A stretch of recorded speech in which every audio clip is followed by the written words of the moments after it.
aqui assim, né? Olha, tudo certo? Vambora. Fala, meus caros! Estamos de volta aí. Oh, que programa maravilhoso esse Bastidores. Para você que acompanhou a nossa lindíssima entrevista com o Léo Dias semana passada, hoje temos aqui Alfredo Loeblin, ex-árbitro de futebol, e é o primeiro ex-árbitro que a gente traz aqui na arquibancada. Então, para você que está acompanhando, a gente não é pouca porcaria não, rapaziada. Fica aí com a gente, já sabe, né? Se inscreve no canal, deixa o like. Hoje eu não trouxe o Marília, mas trouxe o Felipão. Então, Zambolino, meu parceiro, seja bem-vindo aí ao Bastidores. É a primeira vez, mas depois você vai voltar para fazer um comigo, só você. Vamos fazer esse vai render, pode ter certeza. Muito obrigado, Caio, pelo convite, por estar aqui. Agradecer ao Loeblin ter aceito o nosso convite. Tenho certeza que vamos falar de arbitragem. Meu Deus! O assunto promete, viu? O assunto promete. Loeblin, mais uma vez, seja bem-vindo aí. Fica à vontade. Vamos se divertir um pouco aí, falar de arbitragem, falar do que você quiser. Bom, primeiro, agradecer o convite. É um prazer estar com você, Caio, com o Felipe. E estamos à disposição aqui, porque a arbitragem é sempre um assunto polêmico, né? Você falou que é o primeiro árbitro que você convida, espero que não seja o último. Mas tudo bem. Não, você só vai abrir porta. Mas só não convida o VAR, tá? Não convida o VAR, que daí vai complicar. Vai demorar para responder, né? Então fica aí, vamos falar de VAR, vamos falar de arbitragem, vamos falar da carreira do Loeblin, que parou numa situação polêmica, vamos falar de tudo. Então fiquem aí, acompanhem. Só para dar uma palhinha antes de eu rodar a vinheta. Alô, Marília, sabe qual foi o primeiro jogo do Loeblin? Marília e Nacional em 92 pela Série A3. Então aí, ó, Marília, fica com nós, vem com a gente. Eu sei que você gosta, seu Marilinha vai subir esse ano. Vambora, mais um Bastidores para vocês.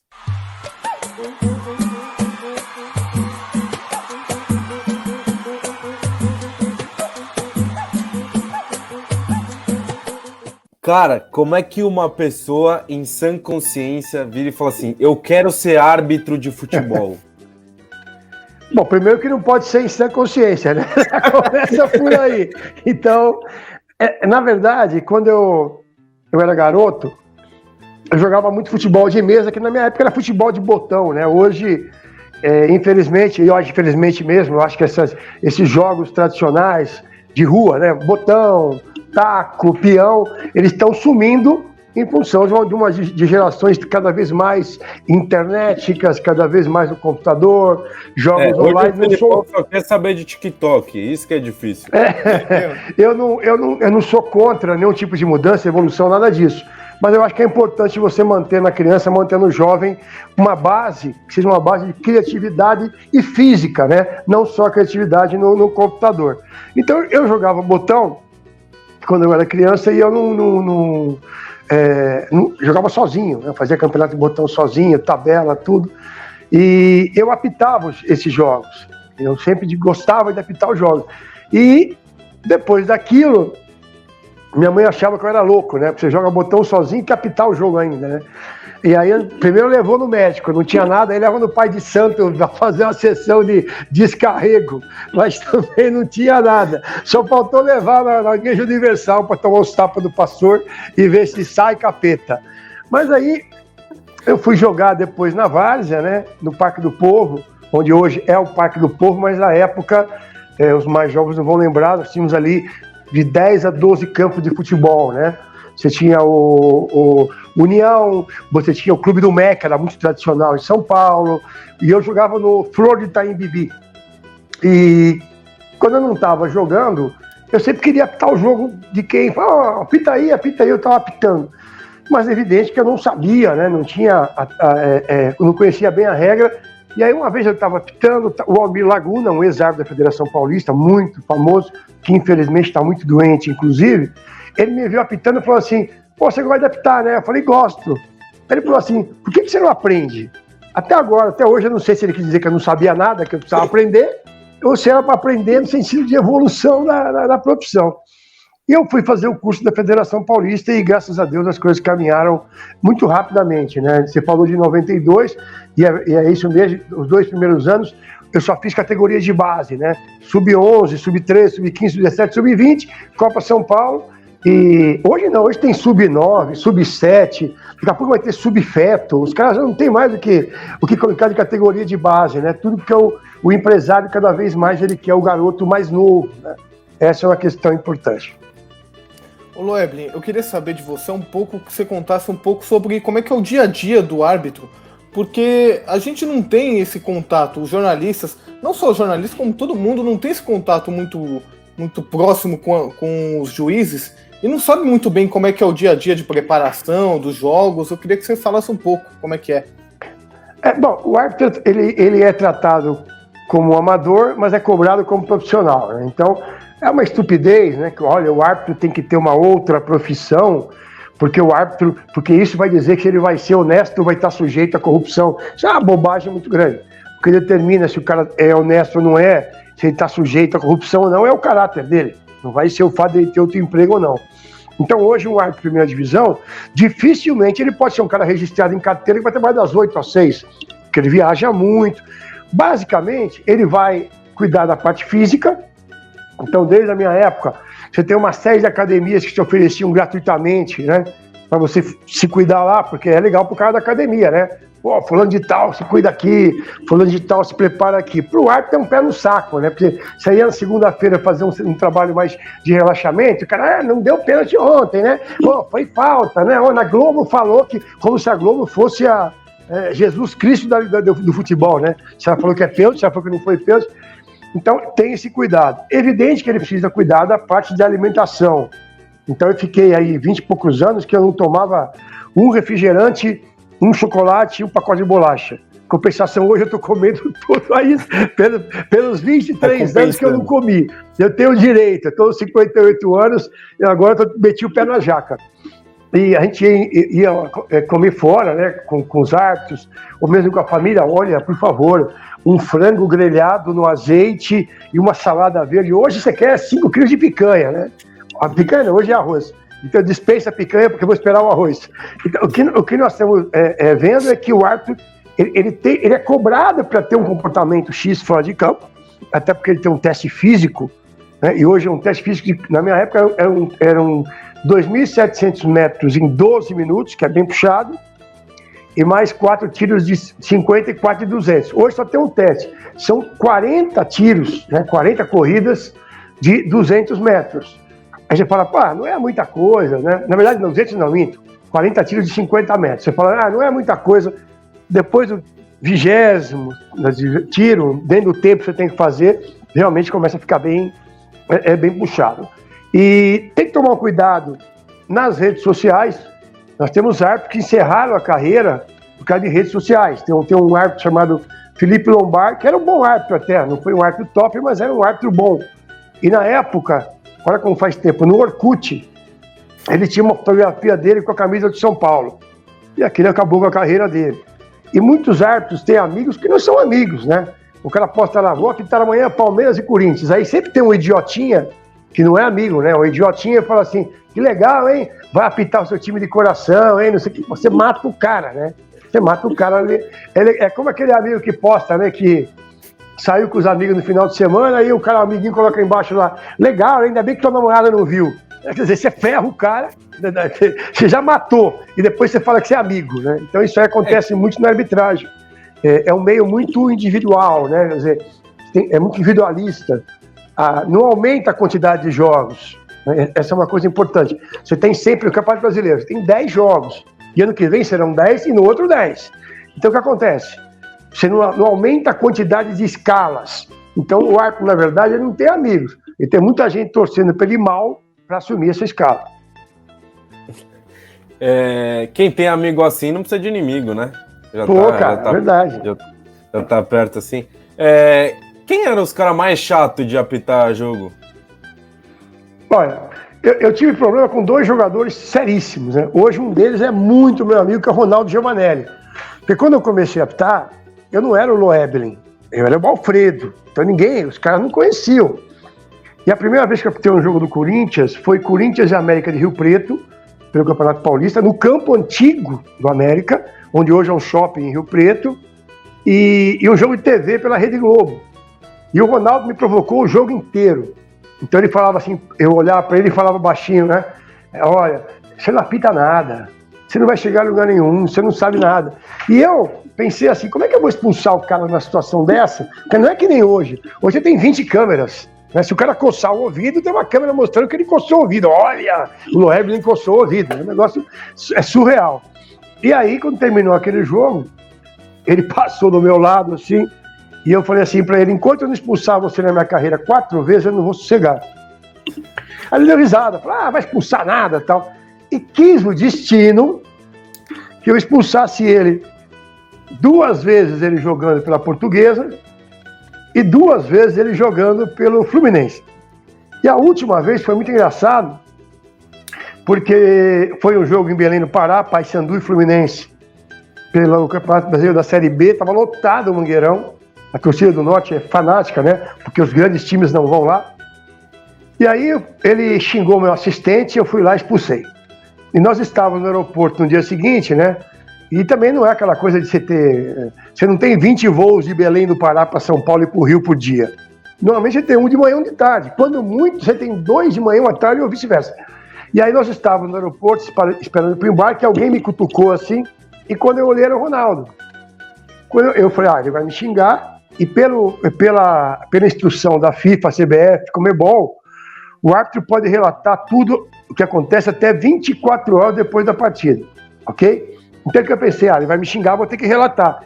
Ele olhou pra mim assim e falou assim, tamo kits agora? Pô, aí foi uma gargalhada só, a gente foi tomar um café, batemos um papo e quis o destino que na semana seguinte a Globo fez um jogo do Corinthians, Dia das Mães, e quando ela fez no Dia das Mães, ela convidou a mãe do Ronaldo e convidou a minha mãe. E a mãe do Ricardinho. Então, assim, cara, muito amigas, tal, nós ficamos amigos. Aí, nesses dias, eu fui aí numa festa, né? Que a gente não fala balada, que a minha geração não tinha balada, né? Aí nós fomos aí no lugar e me cutucaram assim, quando eu vi era ele, estava com a esposa dele e tal, a gente bateu um papo. Eu gosto muito dele, a gente ficou muito amigo. E o outro que era um cara muito difícil, eu sempre tive problema com ele, muito sério, foi o Evair.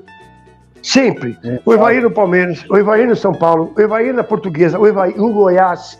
O Evair era uma mala, cara, mas era uma mala daquelas malas Samsonite com 12 rodinhas, entendeu? Era demais. Eu fico imaginando o que ele achava de mim também, né? Mas enfim, e aí quis o destino, por isso que eu acho que algumas coisas, destino é uma palavra meia vulgar assim, mas eu acho que tem algumas coisas na vida que tem que ser na hora certa. E aí eu fui fazer o último jogo do antigo Parque Antártica. Fui convidado. O jogo de fundo era Boca Juniors de Palmeiras, que eu não podia apitar mais porque eu já tinha saído da FIFA, mas a preliminar foi Palmeiras contra Palmeiras, só ex-atletas do Palmeiras. E quando terminou o jogo, o vestiário era um vestiário só, e o pessoal ganhando medalha e tal, e eu fui saindo, quando eu vejo quem vem vindo na minha direção, assim, numa diagonal, e obviamente a gente ia se encontrar na entrada do vestiário, era o Evair sozinho, e eu estava com os assistentes. Eu pedi para eles descerem, ele viu que eu estava esperando ele passar, quando ele chegou, eu falei, Evair, nós estamos ficando velho, cara. O que vai adiantar a gente levar para a vida rancor, um monte de coisa, vamos esquecer isso tudo. Então ele falou, você tem razão, me perdoa, errei muito com você errou comigo também. Quer dizer, ele tem que dar cutucadinha, né? Senão não adianta. Eu errei muito com você, mas você também errou muito comigo e tal. Mas aí descemos, fomos bater um papo, depois conversamos com bastante gente no vestiário, enfim. Foi um negócio bacana. Esses 2 jogadores que me deram mais problema, mas graças a Deus, eu não posso falar que deixei algum inimigo dentro de campo. As 2 malas sem alça, então. Ronaldo, Giovanelli e Evair. Olha lá. Vai lá, Felipão.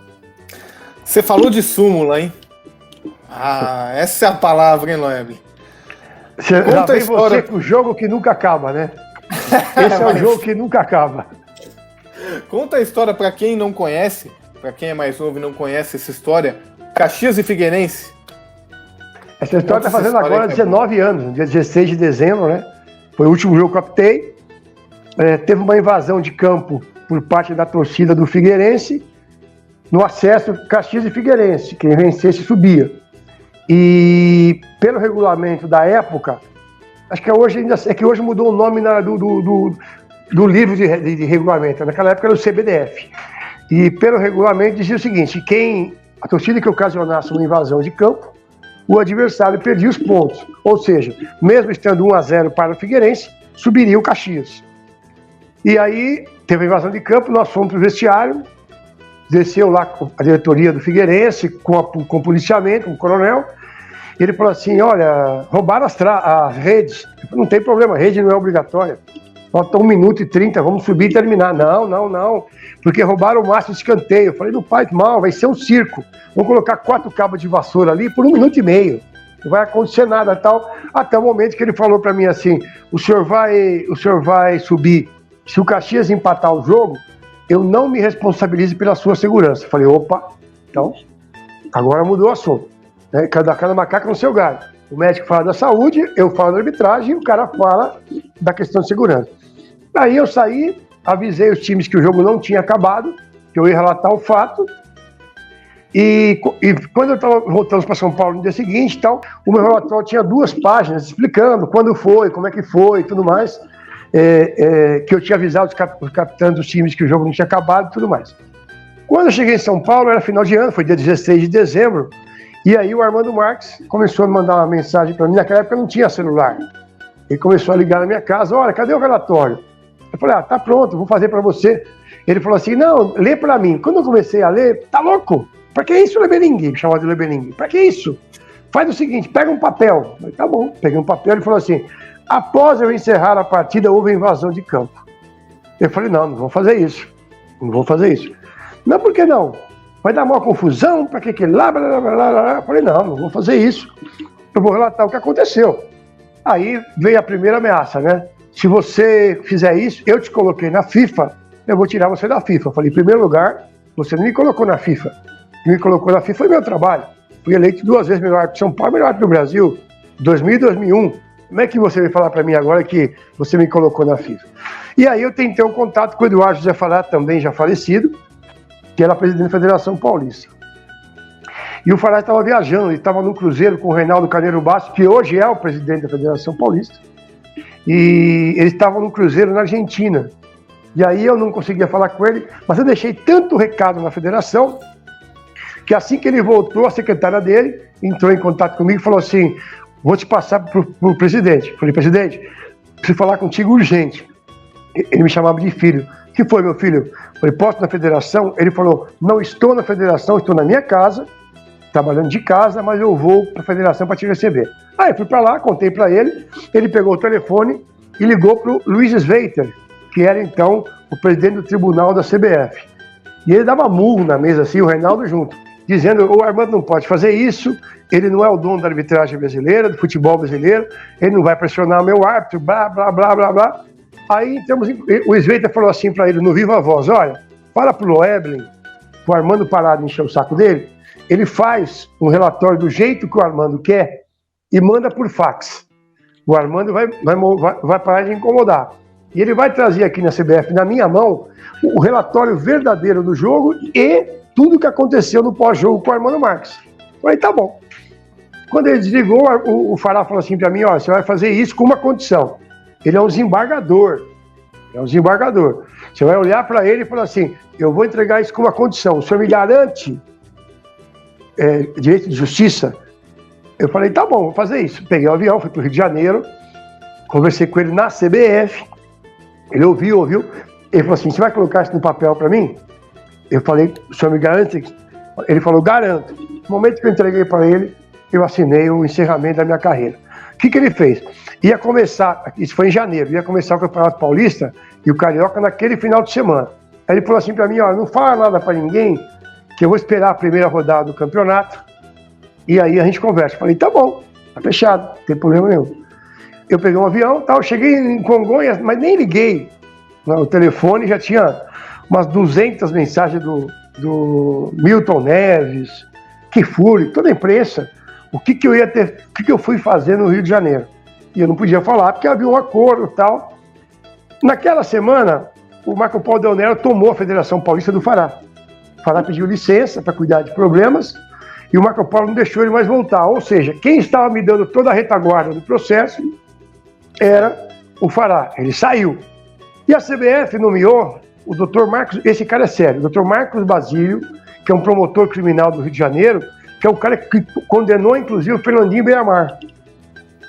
Ele esteve em São Paulo, nós conversamos, eu estive no Rio numa cariação, o Armando Marques teve um chilique, e eu não perdoo o Armando Marques, não é porque morreu, eu acho que esse politicamente correto é muito chato, a pessoa morreu, vira santa, né? A pessoa faz o que faz, pô, mas ele era um cara legal, pô, mas ele matou 40 crianças, mas no fundo ele era um cara bacana, ele dividia a banana dele com a avó dele, pra mim não dá, eu não aceito esse tipo de coisa.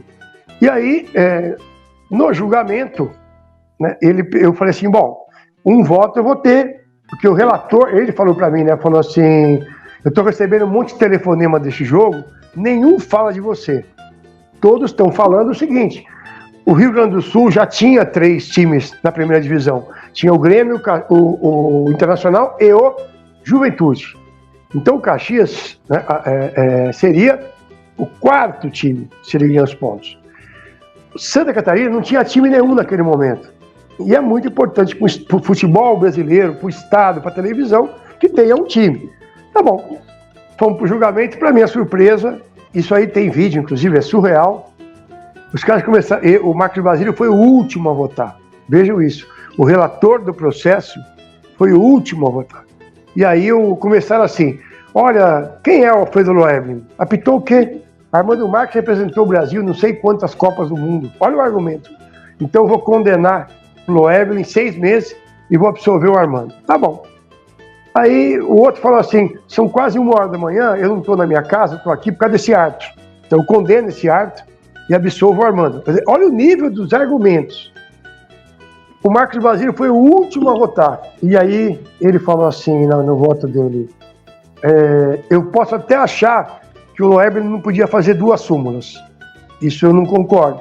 Mesmo com a ordem, ele diz que houve uma ordem, mas eu não concordo. Mas o que ele ganharia com isso? De inventar uma história dessa. E aí ele me condenou, mas condenou o Armando Marques, que é o que precisava naquele momento. Quando nós saímos do julgamento, eu encontrei um repórter chamado Israel Gimpel, que era da Jovem Pan do Rio de Janeiro, também falecido, um cara muito do bem, muito respeitado no futebol. E ele falou assim, você não devia nem ter vindo, os caras acertaram isso aqui hoje à tarde. Eu falei, Israel, eu estou muito chateado, eu estava casado há 3 meses só. Eu vou pegar um voo, vou para São Paulo, vou curtir minha esposa. E ele falou assim para mim, você está achando o quê? Que você vai voltar a apitar? Eu falei, eu acho que eu vou. Daqui 6 meses eu volto. Ele falou, olha, eles mataram o árbitro, agora precisa matar o homem. E eu passei de melhor árbitro do Brasil na sexta-feira para segunda-feira, ladrão, estelionatário, telefonemas anônimos, foi um inferno realmente, que levou inclusive ao fim do meu casamento. Porque a pressão é muito grande sobre a família quando você tem um nome, né, que é um nome diferente, como eu vi o seu, né, Caio? Você tem um sobrenome diferente, né? Como é que é? Meneghello. Quase Xuxa, hein? Quase Xuxa. Quase Xuxa, quase. Quase é Xuxa. O outro final. Não tem o final da Xuxa. Então, você imagina o seguinte, né? Caio Meneghello, é lógico, se aparecer algum... Espero que não estou dizendo isso, pelo amor de Deus, que nunca aconteça, mas qualquer notícia que envolva o Meneghello acaba batendo com você. Né? Alguém vai chegar e falar assim, pô, mas aquele cara... Eu sou amigaço de um cara que é Cravinhos, que é primo dos irmãos Cravinhos. Vocês não têm noção do que esse cara passou. Você não tem noção, na empresa, no dia a dia, você é parente, porque não ter tudo igual, porque esses cravinhos. Então assim, o meu sobrenome sendo diferente, era fácil achar o telefone na lista, foi um negócio bem complicado. Quando é que a situação começou a virar? Eu resolvi que mesmo depois da suspensão, não queria mais apitar, eu perdi o tesão pelo futebol como um todo. Né? Eu já não conseguia mais assistir futebol, eu tinha uma dificuldade, até que daí eu fui convidado para ir para uma rádio. E foi a primeira vez que eu fui num jogo de futebol 2 anos depois. E foi muito difícil, para te falar a verdade, porque eu lembro quando eu estava na arquibancada com meu pai me levou no estádio de futebol, primeira vez. Eu lembro quando eu estava lá dentro e depois eu estava do outro lado. Mas eu olhava, eu não conseguia mais ver o jogo. Eu olhava o árbitro, colocação, interpretação, tudo mais. Foi a Rádio Tupi. Aí passei para Atual, passei para Capital, veio um convite para fazer a Copa do Mundo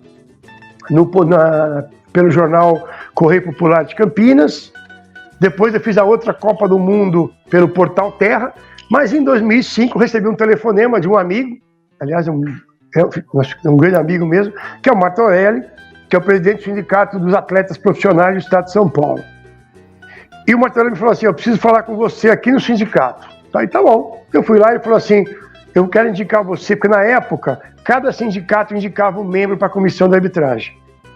Aí eu falei assim: eu quero indicar você para a comissão de arbitragem da Federação Paulista. Eu falei assim: ó, não sei o que você bebeu, mas bota uma dose para mim que isso aí é bom pra cacete. Você tá completamente alcoolizado. Eles não vão deixar nunca. Ele falou assim: olha, é um direito meu. Eu falei: Martorelli, a gente é amigo, você está tentando me usar para alguma coisa? Ele falou: não. Eu conversei com Ricardinho, Rogério Ceni, Marcos e Fábio Costa, um líder de cada time. E os quatro, só top. Quando eu perguntei, sem falar seu nome, se indicar alguém para a comissão de árbitros, quem indica? Os quatro falaram seu nome. Eu falei: tá bom, então eu vou. Puta, a federação, os caras ficaram pé da vida, né? Mas ficamos lá, fizemos um bom trabalho, e aí, quando terminou o Campeonato Paulista, aí eu achei que não tinha sentido eu continuar, porque no Campeonato Brasileiro eu teria que ter contato com o Armando Marques.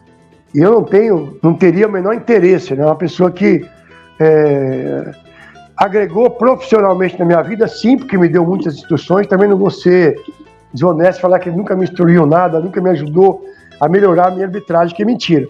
Mas a imagem que ficou por último é uma imagem muito leviana, usando um termo muito forte, até por alguém que já morreu, mas uma imagem muito canalha. Então essa é a imagem que ficou. Ô, Evelyn, você estava falando de 2005 aí? 2005 foi o ano que ficou marcado lá pelas coisas do Edilson e tal, que todo mundo fala. Aí teve depois o pênalti ainda do Tinga lá no Fábio Costa, que o Felipão comemorou mesmo assim, não teve problema nenhum. Como é que você vê, assim, como é que você via na época, como é que você vê hoje aquela situação? Bom, em primeiro lugar, só descobriram porque os caras começaram a postar muito. Então, se você me perguntar, você acha que não existe mais isso? Tanto existe que há uma denúncia agora, né, contra o jogo do Linense e Batatais. O Linense precisava vencer o jogo de 4-3 e venceu.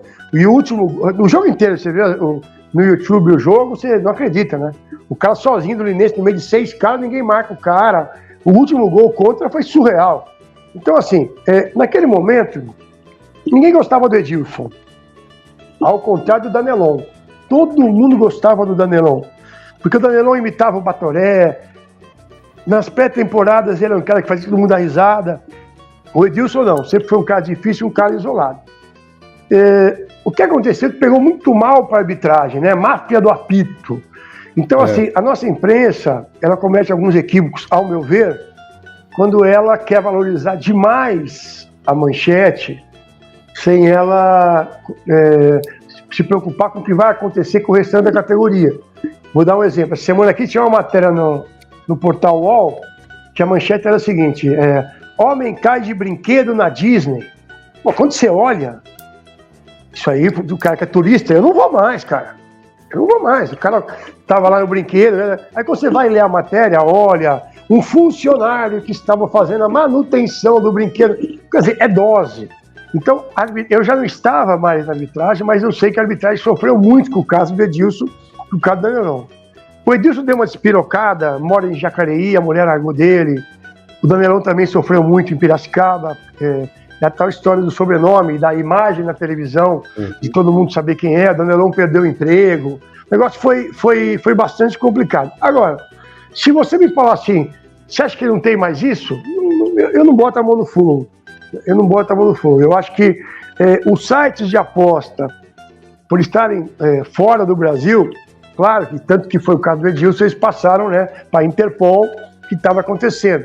Só jogos daquele árbitro, as apostas eram mais pesadas. Mas eu não boto a mão no fogo que não esteja acontecendo mais, né? E eu não estou falando só no Brasil e não só no futebol. Eu acho que os sites de apostas eles são bastante perigosos a partir do momento que você revela caráter, né? E falando de uma forma bem psicológica, eu acho que quando você envolve dinheiro, muito dinheiro, você revela o caráter. É como a pessoa que vai casar com a outra, não porque gosta, mas por causa do dinheiro. Desculpa, isso para mim é um desvio de caráter. Na minha ótica, é um desvio de caráter. Então eu acho que as coisas podem continuar acontecendo sim, só que as pessoas vão tomando cuidado. Lembrando sempre que naquela época não havia, esse tipo de crime não era tipificado, né? Então não tinha punição, tanto que ninguém foi preso. A única coisa que eu sei é que a Federação Paulista entrou com uma ação contra o Edilson e só não tomou a casa dele, né, porque era um imóvel único, e a mulher pediu divórcio, ficou para ela e para a filha e tudo mais, mas o carro que ele tinha, a Federação tomou, acho que 1 ou 2 carros dele tomou, e hoje, se acontecesse, o cara daria cadeia, porque o crime hoje está tipificado. Você teve 2 casos de tentativa de suborno, para te subornar. Foram 2 casos, né? Conta Sim. um pouco sobre os 2, e eu queria também saber se você chegou a saber ou ouvir outras tentativas de suborno para outros juízes. Se você sabe de alguma história também, fora as suas. Não, em geral, os árbitros sempre contavam cada um a sua para a federação. E alguns vazavam depois, outros não.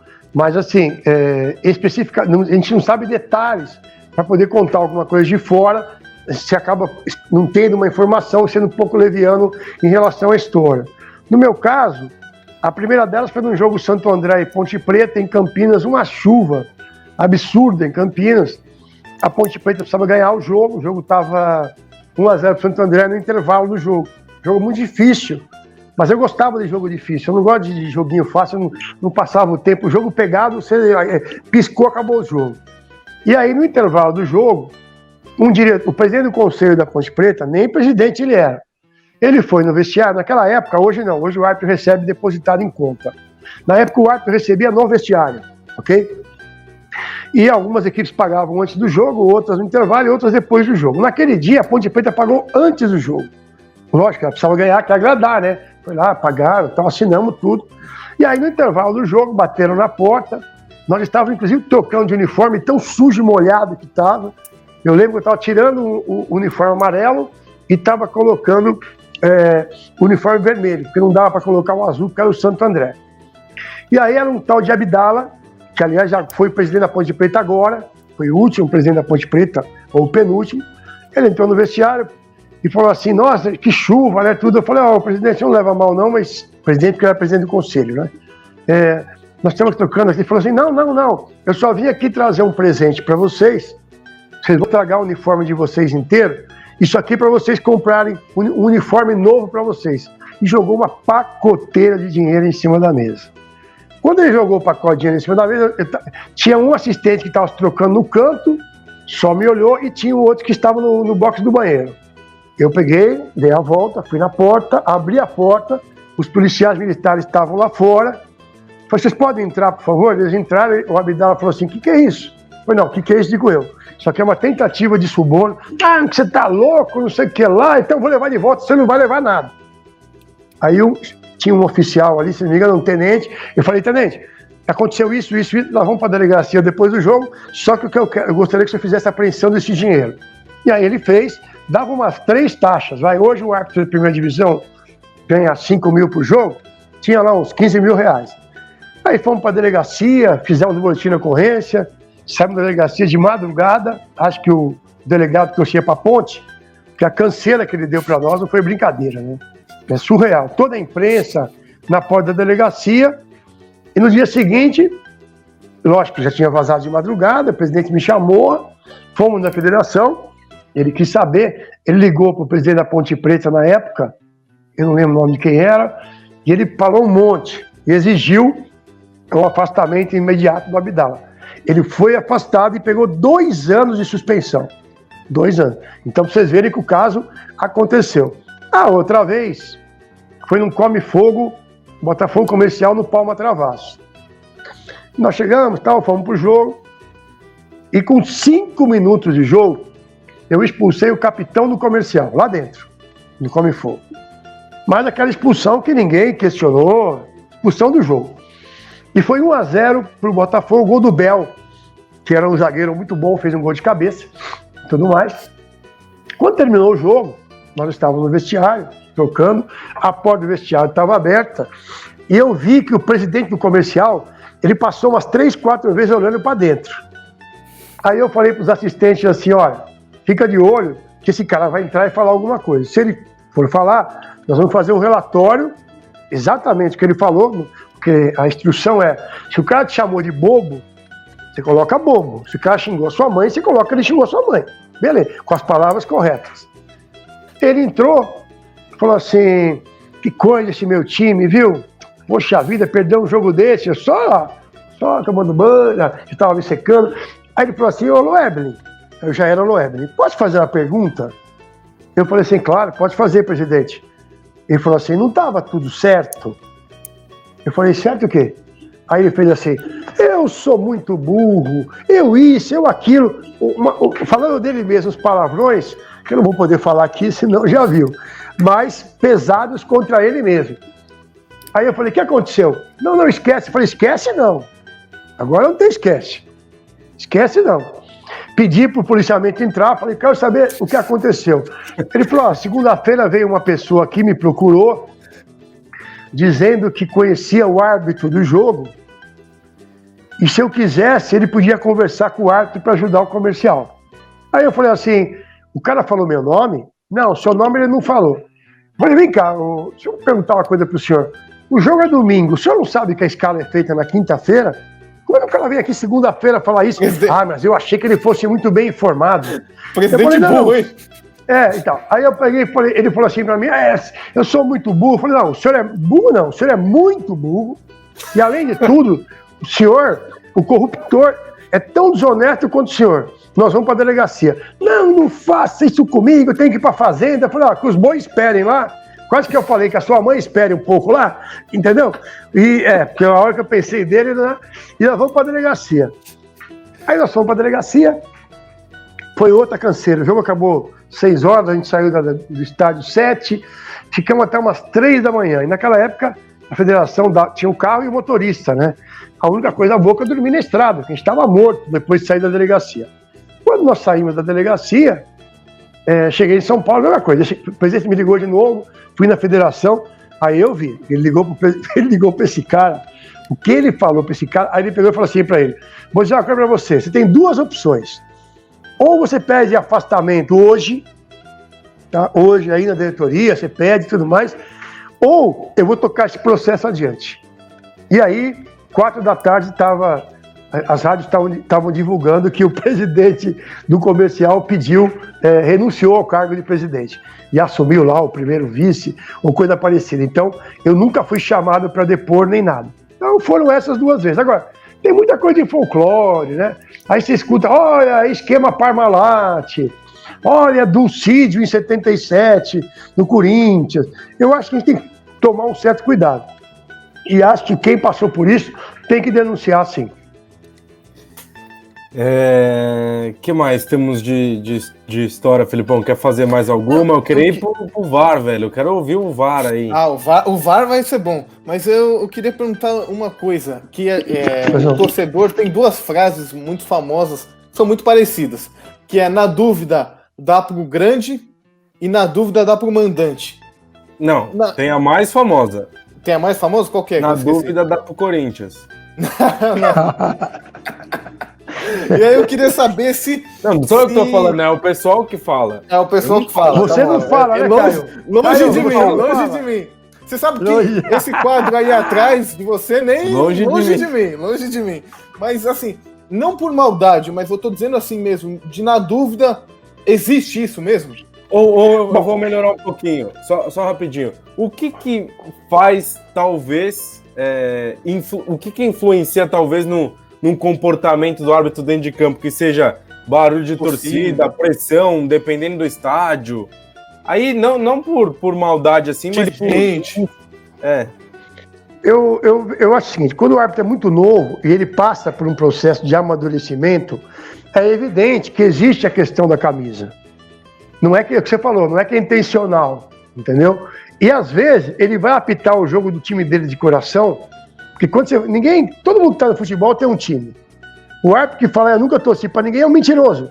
Porque ele não nasceu, a mamãe fala assim pra ele, que lindo, não vou te dar a camisa do São Paulo não, vou te dar um apito. Não existe isso. É evidente que o cara vai ter um time, em geral é o time do pai, né? Ou quando a mãe divorcia do pai, arruma um namorado e pra sacanear com o pai, quer que o moleque vai torcer pro time do namorado, né? Isso aí eu já vi 300 vezes. Eu já vi isso aí 300 vezes, 300. Só pro cara ficar bravo depois, né? Então, mas quando o árbitro ele começa, desde o começo da carreira, ele aprende já não olhar mais o distintivo, o nome do time. Ele começa a colocar no cartão, por exemplo, ele não coloca Corinthians. Ele coloca lá preto e branco e não coloca Palmeiras, coloca verde. Tem então, isso. É uma forma.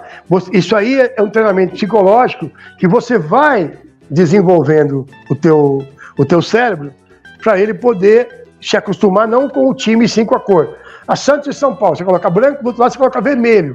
Você não coloca tricolor, porque é como colocar no Palmeiras verdão, dá mesma, né? O cara não coloca Corinthians, coloca time do povo. Não adianta, né?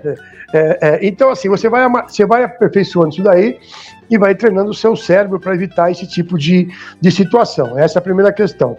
Quando você está maduro, esse tipo de coisa não acontece. Agora, existem situações que a própria continuidade do negócio mostra que o time grande tem peso.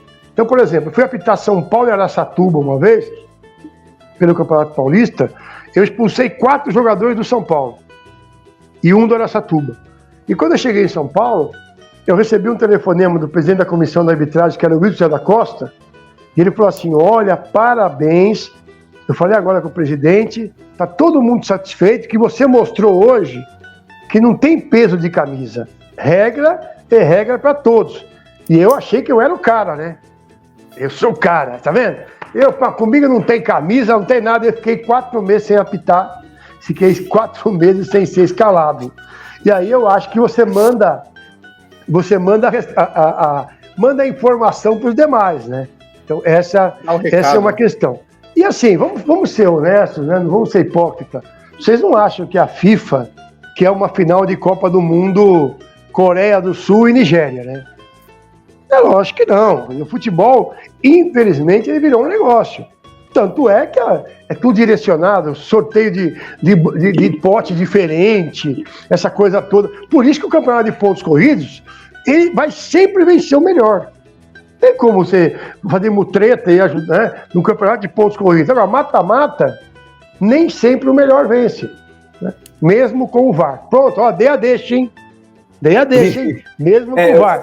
Eu só quero fazer a última antes da gente pro VAR. E sorteio de árbitro, o que você acha? Acabou, né? Não tem mais há algum tempo. Eu acho que quando aconteceu a questão do Edilson e o Coronel Marinho assumiu a comissão de arbitragem em São Paulo, eu acho que era importante para dar uma credibilidade ao sistema. Mas não é o correto.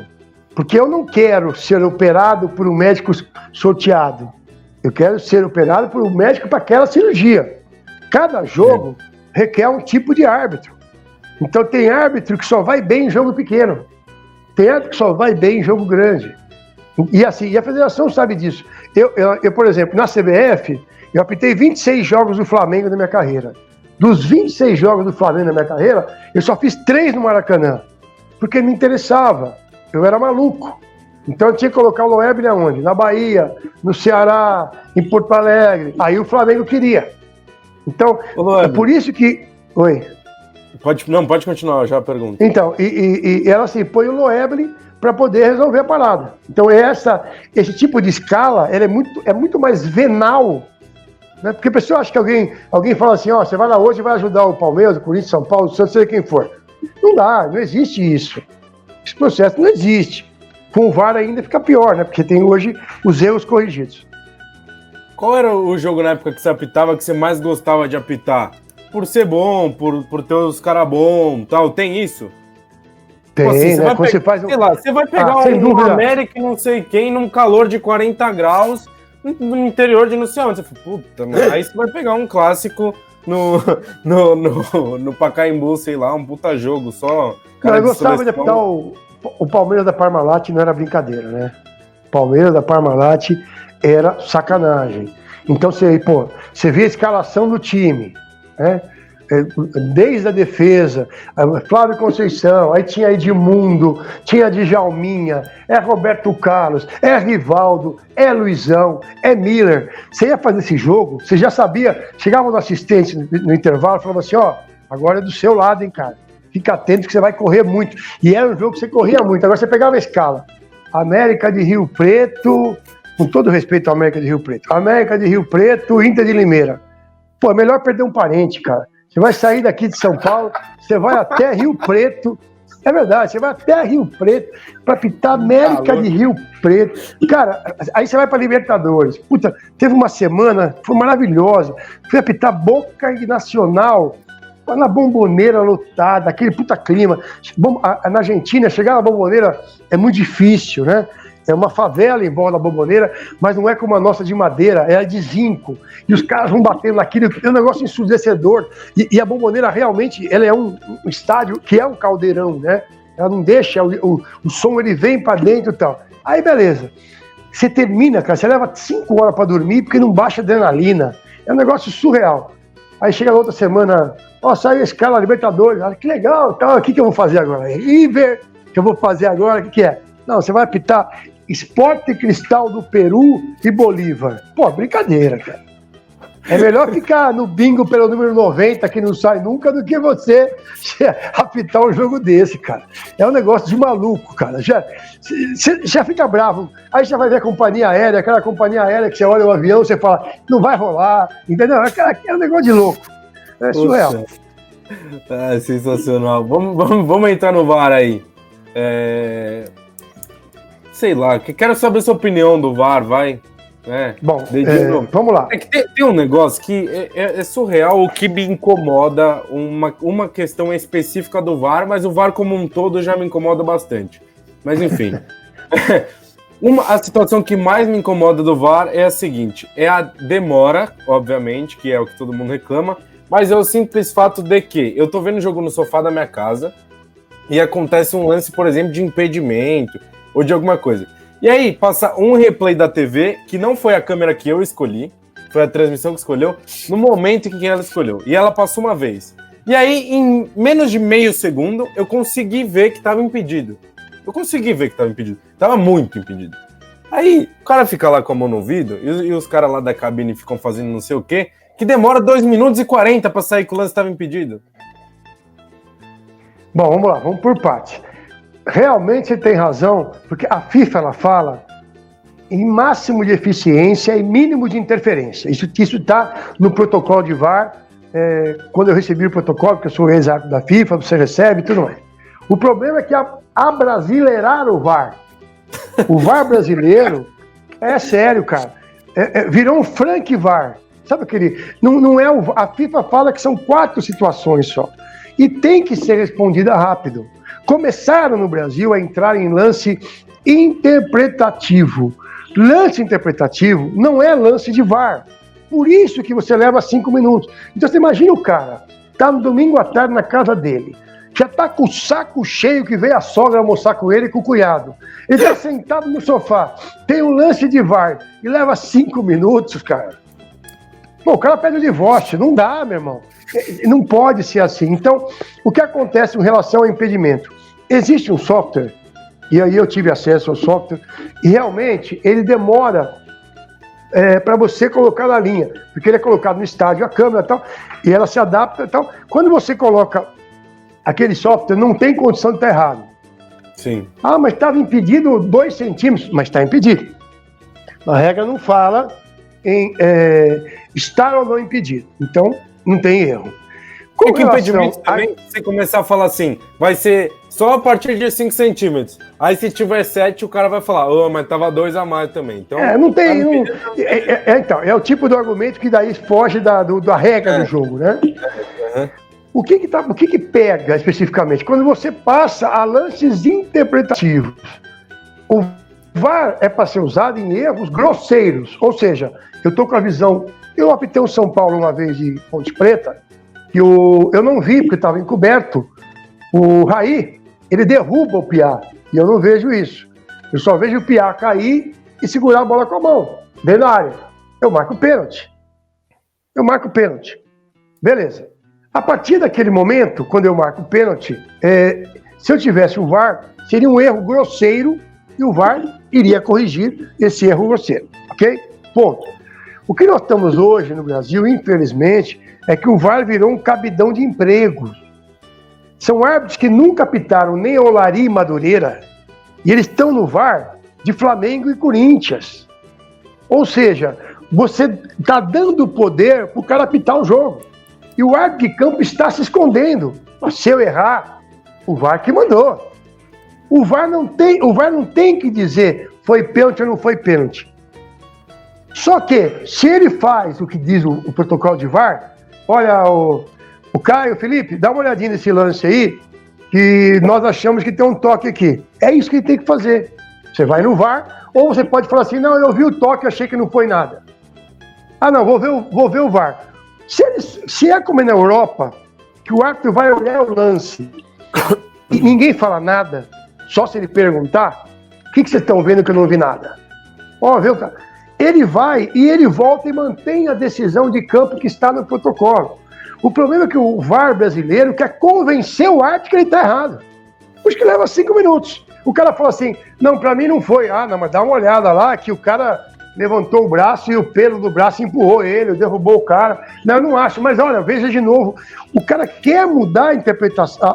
Só deve se mudar a decisão de campo em erro grosseiro, não em erro interpretativo. Então, a partir do momento que o VAR brasileiro passa a ter vida própria, o torcedor vai pegando birra de algo que seria muito importante para o futebol. Tem duas questões. Desculpa, Felipe, só uma coisa. Falar. Em 2005, quando eu estava na comissão da arbitragem, é uma pena que eu não protocolei, senão eu estaria milionário hoje, eu sugeri ao Marco Paulo Del Nero um árbitro de cabine. Mas eu não nesse modelo que está agora. A minha ideia era estilo futebol americano. Um cara só, quanto mais pessoas discutirem isso, o que é pênalti para mim, pode não ser para o Caio, pode não ser para o Felipe, e vice-versa.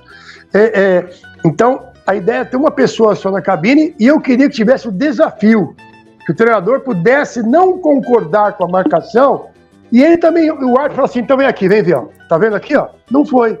Tá vendo aqui? Foi. Acabou. Então, essa era a minha ideia de VAR. Loerbling, você já antecipou o que eu ia te perguntar. Uma das duas perguntas era sobre... Tem duas questões muito discutidas. Primeiro, a questão do desafio, que é... Você falou bem do futebol americano, e eu ia te perguntar sobre a sua opinião. E a outra também é a questão que surgiu agora há pouco tempo, porque se demora muito para decidir o VAR, e aí surgiu a ideia de estipular um tempo limite. O cara, sei lá, tem 2 minutos para decidir. Se o cara não decidiu, vai manter a situação que o árbitro decidiu. Você também é favorável a isso? E aí eu já vou emendar mais uma, porque eu tava 2, o Loerbling já respondeu, eu emendo mais uma também. Tem a questão do critério, que eu fico revoltado aqui quando a gente faz programa. Normalmente eu e o Caio somos os mais revoltados do arquibancada. E eu falo que o problema da arbitragem é que ela não tem critério. O que falta é critério. Você concorda com isso? Bom, vamos por partes. Primeiro, eu sou contra que tem um também, tempo limite. 15 perguntas de uma vez? Ah, mas é assim mesmo. Vamos pergunta. Primeiro, eu sou contra o tempo limite, porque eu entendo assim, se na Alemanha, na Inglaterra, na Itália, os caras conseguem fazer em 20 segundos, o Brasil não consegue. Eles estão rápidos ou nós que somos morosos estamos errados na avaliação? Então, eu sou contra. Eu acho que não tem que ficar discutindo e convencendo o árbitro. Ponto. Essa é a grande questão. Acho, inclusive, que nós não devemos ter um VAR em cada estádio. Nós devíamos ter centrais, que hoje virão um cabidão de emprego, meu amigo. A conta é muito simples, são 9 pessoas viajando, 9 em cada jogo, ou seja, são 90 pessoas por jogo. E qual é a empresa que está vendendo hotel e passagem aérea? É a mesma? Por quê? Quem está ganhando com isso? Não se esqueça que os clubes que estão pagando. Ah, não, é a CBF. Para com isso. É o dinheiro que sai dos clubes. Vamos ser ingênuos. Então essa é a questão. Eu acho que nós temos que nos aprimorar em relação aos outros. Descer um pouco do pedestal e achar que nós sabemos tudo aqui, essa coisa toda, e melhorar isso daí. A segunda questão que você me fez, perdoe. A questão do critério, que falta critério na arbitragem. Na verdade, um árbitro não tem o mesmo critério do outro. O que nós temos que ter é um critério dentro do jogo. O que irrita na minha ótica o torcedor é assim, Normalmente tem árbitro que conversa mais, tem árbitro que é mais rigoroso. Então, você fala assim, pá, mas no jogo passado, ó, aquela falta igualzinha, o cara deu amarelo e agora não deu. E daí? O critério do árbitro é outro. A regra diz poderá. Tem momentos da regra que diz deverá. Agora, o que irrita o torcedor, na minha visão, é a falta de critério dentro do jogo. E aí começa quando o árbitro quer ser malandro e não está pronto para isso. Aí teve uma falta aos 5 minutos de jogo, uma porrada. Ele fala assim, não vou queimar um cartão amarelo aqui. Ele chama, calma, ó, não pode mais, hein, sabe? Aí acontece acabou. Uma outra falta do outro lado, igual, mas já estamos com 30 de jogo. E aí ele vai lá e amarela. E aí esse cara que tinha tomado o cartão amarelo, não tomou no começo do jogo, quando ele fizer uma falta, vai tomar o amarelo que ele vai ser expulso. Então, quando você fala em manter critérios, eu acho que a gente tem que ficar atento ao critério dentro de cada jogo. Eu acho que é isso que irrita o torcedor. Agora, nós não vamos ter duas pessoas iguais, obviamente não vamos ter dois perfis iguais, para que nós tenhamos critérios com árbitros diferentes em jogos diferentes. Ô Loeblin, eu tenho uma ideia, que tem algumas pessoas que até falam isso, a ideia nem é minha, mas eu sou adepto dessa ideia. A liberação do... Sabe como acontece num jogo de vôlei que começaram a fazer? Botar o microfone no árbitro, que sai na transmissão e tal. Ou até no próprio futebol americano, que o cara anuncia lá no basquete. Eu sei onde você vai chegar, vamos lá. Eu quero saber se o áudio liberado não é uma ideia para que fique mais claro para quem está assistindo. Nem o áudio nem a imagem são permitidas pela FIFA, para tornar público. A FIFA coloca no protocolo de VAR que essas imagens e o áudio deverão ser disponibilizados ao clube, caso o clube deseje, ou caso seja lance de tribunal. Ou seja, o cara tomou um cartão vermelho direto, que é uma situação passiva de VAR, né? Vamos lembrar, gol, pênalti, identificação do jogador e cartão vermelho direto. São as 4 situações de VAR. Aqui no Brasil não, virou tudo, né? Até virou qualquer coisa é VAR. Se a pipoca estava boa ou não estava, pede para o VAR informar. O que nós temos, na verdade, daí é assim, como a FIFA determina que não pode, tá? E por que ela determina que não pode? Você não pode transformar um erro de fato num erro de direito. Ou seja, por que o jogo não é anulado? Porque eu posso ter marcado um pênalti absurdo, mas eu achei que foi. Foi um erro de fato. A partir do momento que eu tenho uma imagem, que o cara fala assim pra você, ô Caio, você viu lá que foi pênalti? Você acha que foi? Eu acho que foi, dá uma olhada de novo. Tô te convencendo. Você fala assim, você acha que foi pênalti? Eu não sei, viu? Eu acho que não foi, não. Você acha que sim, outro que não. Fala o seguinte, deixa você achando que sim, mas eu não vou marcar. O cara pega essa imagem, esse áudio, eu transformo um erro de fato num erro de direito. Porque eu fui informado, segundo a opinião do VAR, que foi pênalti. Então a FIFA, ela tem muito receio de uma enxurrada de ações nos tribunais das mais diversas confederações em cima de imagem e em cima de decisão de VAR. Entendi. Eu acabei de me lembrar... Não estou dizendo que eu concordo não, tá? Desculpa, Caio. Felipe, desculpa. Eu estou dizendo para você que é a informação da FIFA. Sim. Eu concordo, mas assim, eu não concordo que você tenha que escolher uma imagem específica que muitas vezes não está mostrando que foi. Então, que se escolha a imagem clara, não a imagem duvidosa. Tem um jogo que o senhor Caio Meneghello ficou bem bravinho. Então vamos fazer essa pergunta, né? Final do Paulista de 2018. Jogo polêmico, jogo que vai perdurar por anos e anos, com os palmeirenses reclamando. O primeiro jogo com VAR do Brasil, né? Se defendendo. Com razão. O que você acha disso? Bom, em primeiro lugar, eu vou ser bem claro. Aquele jogo não tinha VAR e teve uma interferência externa. Então vamos por partes. Eu estava no Allianz, inclusive, aquele dia. Fui consultado depois pelo Palmeiras, que alguns clubes me consultam em relação a algumas coisas. E eu posso garantir para vocês, não é que eu acho, eu garanto que houve uma interferência externa. São duas situações aqui. Foi pênalti? Não foi pênalti. Então essa discussão eu não vou ter. não foi pênalti no Dudu. Ponto. O fato de não ser pênalti no Dudu, pode haver uma interferência externa, sendo que nós não tínhamos VAR e que a ordem para toda a equipe de arbitragem era o telefone desligado? Não podia. Alguém entrou no meio da confusão e ligou e perguntou para alguém o que estão dizendo na televisão, e aí falaram que não foi pênalti e voltou correndo e informou o 4 árbitro que informou o árbitro, sem mais nenhuma dúvida. Eu vou insistir, isso aqui não é axiologia, é informação, tá? É informação. Aconteceu. O Corinthians tem alguma culpa nisso? Nenhuma. Óbvio que não tem nenhuma. O Corinthians não tem culpa nessa. A discussão não é aqui. Repito, não foi pênalti. O fato de não ter sido pênalti não justifica o cara usar uma situação irregular para poder levar adiante ou tornar, vamos dizer assim, correta a decisão. Zambolino, acho que ficou bem esclarecido, né? Sua dúvida aí, se você ainda tinha alguma dúvida que não teve Pronto, eu criei um problema pro Felipe agora, não é isso? Não, problema nenhum. Você falou dos árbitros, eu tenho uma dúvida, antes de fazer a minha, uma que eu tô deixando por último, que vai ser em homenagem ao Caio. Você Essa foi... não foi. Não foi.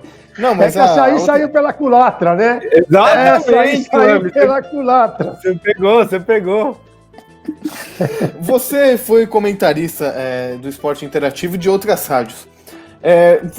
Sendo muito sincero, você hoje cada emissora tem um comentarista aí de arbitragem, e para ser bem sincero, pelo menos da minha parte, eu acho que a grande maioria, para não dizer todos, são ruins. Você não fica revoltado, assim, porque às vezes teve até um dia aí, eu não vou me lembrar qual foi o jogo, se você lembrar, Caio, aqui, no mesmo canal tinha Palmeiras e Inter, né, que foi o lance do Luan. Isso. Tem uma pessoa que falou que não foi pênalti, a outra foi pênalti da mesma emissora. É o que a gente tava comentando sobre o critério. Você fica, às vezes, incomodado porque você falou que fica olhando o jogo, essas coisas, ou não? Você acha que cada um tem a opinião? Como é que é? Não, tem que abaixar o som algumas vezes, porque eu acho que nós temos bons comentaristas de arbitragem, tá? Mas nós entramos num processo que o politicamente correto, que eu odeio tanto, que vai matar esse planeta, ele faz com que, obrigatoriamente, você tenha que ter mulher comandando a arbitragem. Nada contra a mulher, até porque eu gosto muito, não é isso.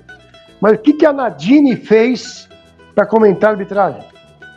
O que a Ana Paula de Oliveira fez para comandar a arbitragem? Ela saiu na Playboy, na Fazenda, é isso? Por isso que ela foi comandar a arbitragem? Então, assim, bom, o Péricles Bassols, e eu vou falar porque ele acabou ficando no meu lugar no Esporte Interativo, né? Que o canal acabou, nós achamos que não ia ter mais nada, e aí montaram uma equipe e veio o Bassols para comentar a arbitragem. O Péricles Bassols foi o primeiro árbitro a usar o VAR. Se você olhar, foi o primeiro circo do VAR do planeta. O Bassols só não fez chover. E nada contra o Péricles Bassols, pessoa, pelo amor de Deus. Não é isso, não é nada contra a Nadine, pessoa, entendeu? Não é isso. A Renata Ruel. Eu quero saber o que fizeram na arbitragem para poder ser comentante de arbitragem. Ainda o Paulo César, o Sálvio, né? Esse dia eu vi o Márcio Rezende comentando no Premier. Eles foram árbitros de ponta. Então, a grande questão é que, repito, é o politicamente correto. Então tem que ter. Né? Então, porque se não tiver, daqui a pouco, para poder ficar... vamos começar a colocar até alguém LGBT para dizer que também tem comentando para ficar completo. Então, assim, a sociedade, o mundo está ficando muito chato, né? Esse dia eu estou assistindo um jogo do Premier, a mulher que estava comentando o jogo, pelo amor de Deus, ela não sabia nem, sabe, e estava comentando. E aí fica usando termos que chamam, olha, o jogador entrou para quebrar as linhas. Faça-me o favor. Quebrar a linha, o diabo que o carregue. Entendeu? Não tem, começa a falar coisas para dizer que entende. Como eu vi muitos treinadores dentro de campo que ficavam assim pro jogador. Não sabia nada. Eu vi treinadores mudar jogos. Eu vi. Então eu vi Nelsinho Batista.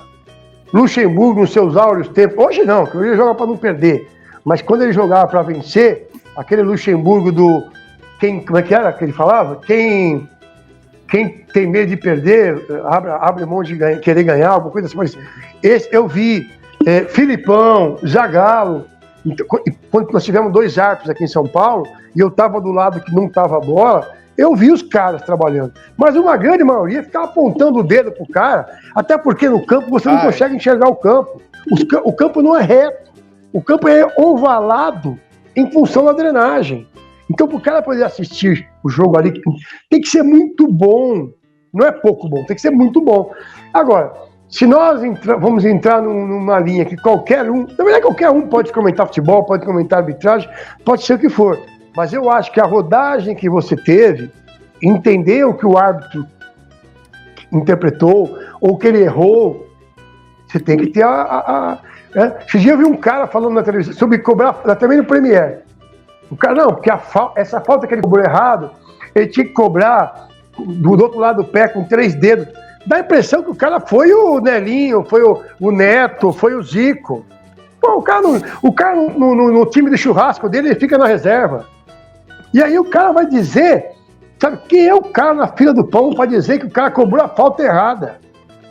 Pô, é surreal, cara.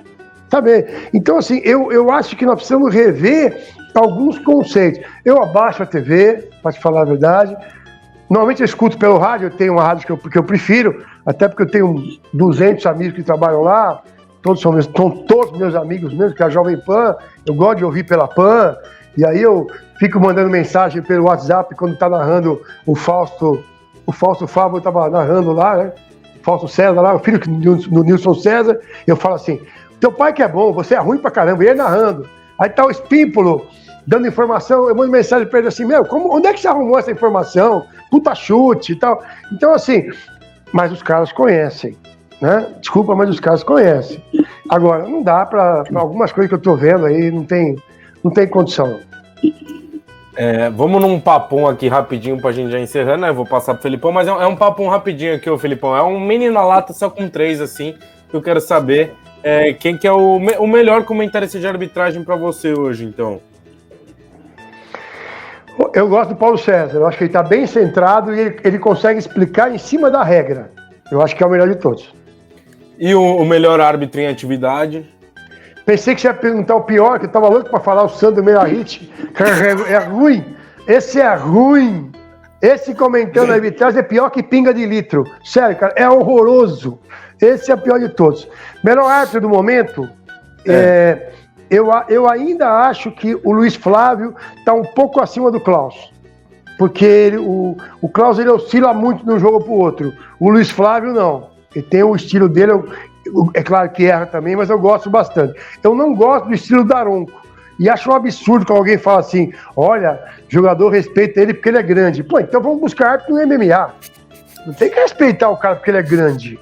Tem que respeitar porque ele conhece a regra e sabe colocar a regra em prática.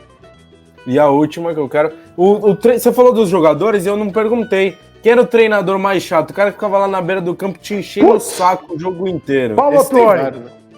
Paulo Autori? Nossa. Isto é uma mala, meu amigo. Uma mala com sotaque carioca ainda, que é pior. É uma Samsonite. Fala aí, Felipão, você quer fazer? Essa me surpreendeu, né? Me surpreendeu bastante também. Um Luxemburgo, com o Felipão, com tanta gente. Esses caras sabem com quem mexe. Felipão, Luxemburgo, eles vão pra cima do árbitro que é bunda mole. Eles sabem que o árbitro tem uma tolerância maior. Leão, que é meu amigo pessoal, que eu vou na casa dele até hoje, nunca expulsei Leão, nunca expulsei Luxemburgo, nunca expulsei Felipão. Porque os caras, Zagallo que é Zagallo, fizemos um Flamengo e Juventude, eu apitei um negócio que ele não sabia o que era, o Klemer era o goleiro, não entendeu. Eles vão procurar no avião, na volta, que era o mesmo voo. Dá licença, você pode me explicar aquele lance do Klemer? O cara sabe onde vai, meu amigo. O cara sabe onde vai.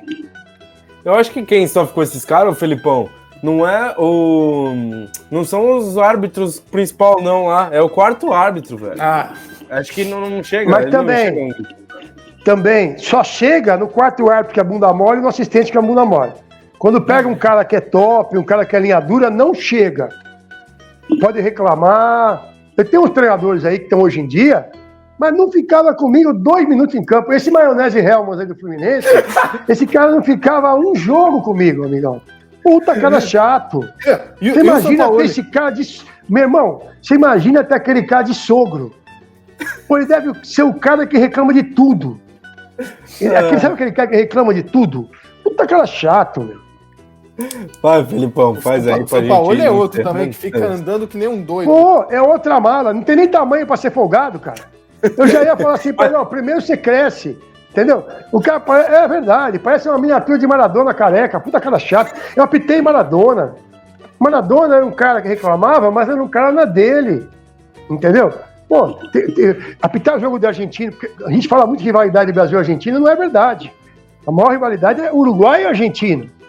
Tanto que se apitar time do Uruguai contra o argentino, não é pra qualquer um. Mas os caras te respeitam. Vai ficar o jogo inteiro que nem fica o São Paulo. O São Paulo pensa o quê? Que ele é o dono da cocada preta? Bota pra fora.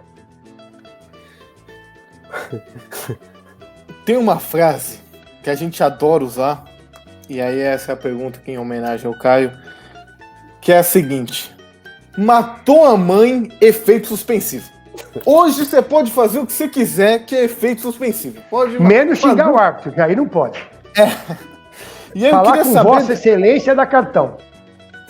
Queria saber disso aí, porque a gente se revolta aqui no programa, que é uma palhaçada essa porcaria do efeito suspensivo, que você pode fazer o que você quiser, e é efeito suspensivo e todo mundo consegue, né? O Jô também vai conseguir, enfim.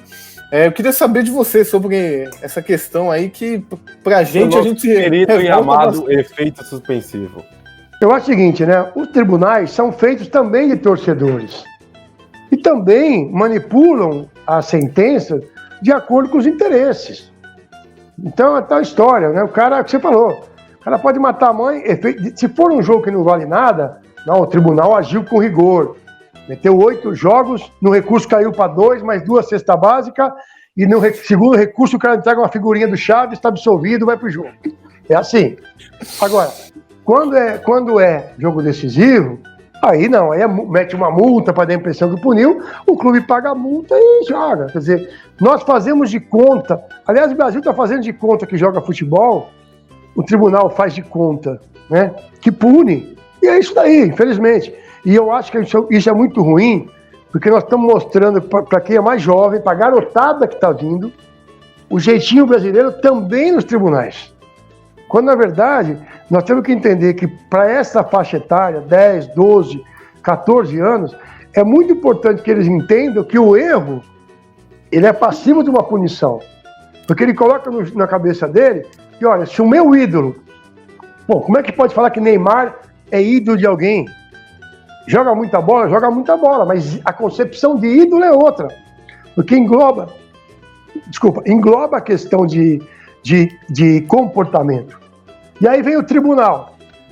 O cara que deu uma porrada lá, quase fraturou a perna do outro, que foi pra cima, brigou, tudo mais. Você vai lá e 4 jogos viram 2 cestas básicas. Eu gosto dele como pessoa, mas acho que o Felipe Melo faz mal pro futebol.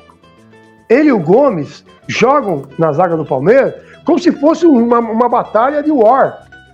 Tudo é reclamação, tudo vai pra cima do adversário. Não é assim. Você tem que lutar sim, tem que mostrar, mas você está formando geração de torcedores. Esse moleque no dia seguinte ele vai para a escola querer ser o Felipe Melo e dar porrada no adversário, ou ele vai para a escola querer ser o Neymar, se jogar. Não dá, gente.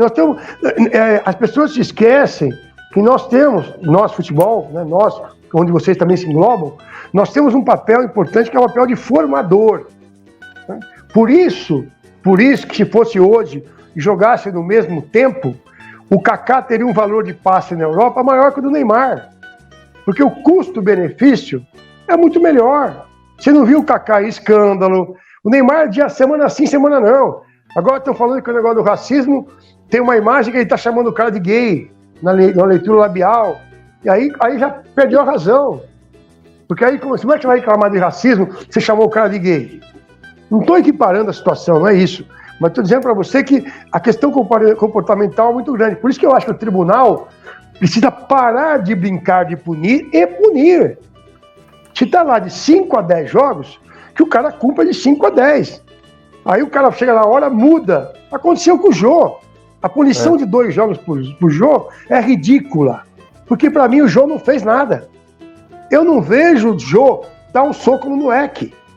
Agora, se ele vai ser julgado porque deu um soco, então o que diz a pena? De 4 a 10 jogos. Aí os caras mudaram o artigo e aí ele pega 2 jogos. É ridículo. É ridículo. Ou ele fez, ou ele não fez. Então, se ele não fez, e eu acho que ele não fez, absolve o cara, cacete. Agora, você acha que ele não deu soco no Diego? Não deu. Pra mim não dá. Deu uma armadinha ali. Deu o quê? E daí? Mas um soco é diferente daí. Se você fizer o que você fez, encostar no cara assim numa briga, você vai apanhar depois pra cacete, porque teu soco nem incomodou o cara. A palavra... Então, porque se usou a palavra soco, aí o que fizeram no tribunal? Olha, o advogado mudou a qualificação para atitude hostil. Pô, isso é índio.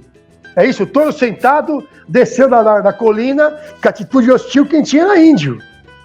Aí você pega de 4 a 8 jogos, de 4 a 10, virou de 2 a 4. Quer dizer, aí fica piada. Por isso que eu acho que quando os caras reclamam, a molecada hoje em dia só quer usar a camisa do City, só quer usar a camisa de Barcelona, de Real Madrid. A culpa é de quem? A culpa é nossa. Nós temos um produto que é futebol e no Brasil nós temos um subproduto. E pior, temos um produto pior ainda que é o futebol feminino, que é horroroso. E os caras querem embutir goela abaixo. Eu acho que tem espaço, mas tem que evoluir muito, não obrigar. Tudo que é obrigado não faz. Vocês foram criança, como eu fui.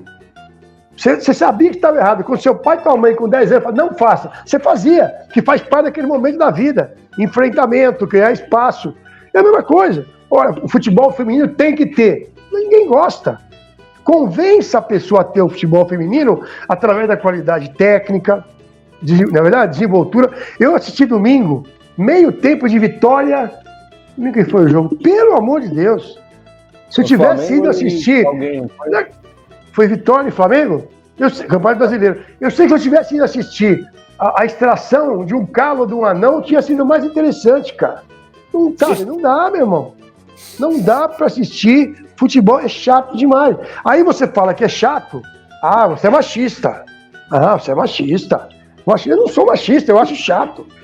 E eu não faço nada que eu não goste, pra poder agradar ninguém.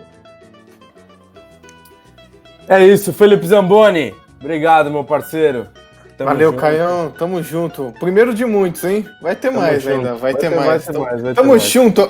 Em sua homenagem. E aí do Loeblin? Do Loeblin também, porque é palmeirense, né? Tamo junto, fera. Tamo junto. Obrigado, Loeblin, por ter aceito o nosso convite. Tamo junto. Ô, Loeblin, última coisa que eu fiquei curioso aqui. Você falou que tava no estádio. Você vai pro estádio ver jogo, torcer e tal? Não dá mais, cara, porque assim, eu sempre recebo convite pra ir. O Leco me liga, o Gagliotti me liga, o Andrés me liga, vem cá. Eu não consigo assistir o jogo. Os caras ficam assim, cutucando você. Loeblin, foi falta. Loeblin, foi pênalti. Aí quando você fala alguma coisa contrária ao cara do time, o cara fica bravo com você. Né? Aí eu tava no Allianz assistindo um jogo, eu tava no camarote da W Torre. O cara, fala, foi pênalti.